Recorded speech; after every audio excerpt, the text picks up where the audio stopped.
বন্ধুরা আজকের এই ভিডিওতে আমি আপনাদেরকে দেখাবো কিভাবে আপনি যে কোনো ব্যাংকে টাকা ট্রান্সফার করবেন গুগল পে অ্যাপের সাহায্যে।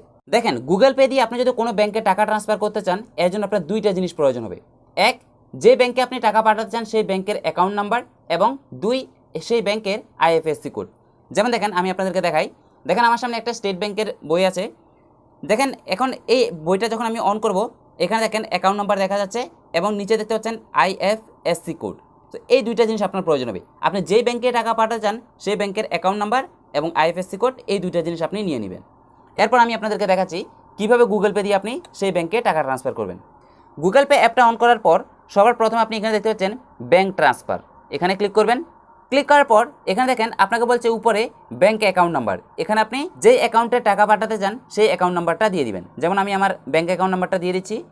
সো অ্যাকাউন্ট নাম্বারটা উপরে দেওয়ার পর নিচে দেখেন লেখা আছে আইএফএসসি কোড। সো এখানে আমরা পাসবুকের মধ্যে যে আইএফএসসি কোডটা দেখেছিলাম সেটা এখানে দিয়ে দেবো। দেখেন, আমরা উপরে অ্যাকাউন্ট নাম্বার দিয়ে দিয়েছি এবং নিচে আইএফএসসি কোড দিয়ে দিয়েছি। এরপর আমরা এখানে কন্টিনিউতে ক্লিক করব। ক্লিক করার পর দেখেন, আমি যে অ্যাকাউন্টে টাকা পাঠাতে চাই সেই অ্যাকাউন্টের হোল্ডারের নাম এখানে চলে আসলো। সো এরপর আপনি কি করবেন, কনফার্মে ক্লিক করবেন।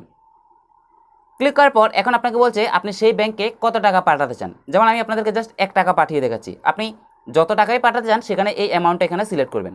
যেমন আমি এখানে 1 টাকা দিয়ে তারপর অ্যারোতে ক্লিক করলাম, তারপর পে 1 এখানে ক্লিক করব। এখন আপনার গুগল পের মধ্যে আপনি যে 6 ডিজিটের ইউপিআই পিন দিয়েছেন সেটা আপনি দিয়ে দিবেন। পিনটা দেওয়ার পর এখানে দেখতে পাচ্ছেন রাইট অপশানে ক্লিক করবেন। সো এখন দেখেন টাকাটা কিন্তু সেই ব্যাংকে চলে যাবে। দেখতে পাচ্ছেন টাকাটা কিন্তু অলরেডি সেই ব্যাংকে চলে গেছে এবং আমার কিন্তু উপরে মেসেজও চলে এসেছে, দেখতে পাচ্ছেন। সো এভাবে কিন্তু আপনি চাইলে গুগল পের সাহায্যে যে কোনো ব্যাংকে টাকা ট্রান্সফার করতে পারবেন।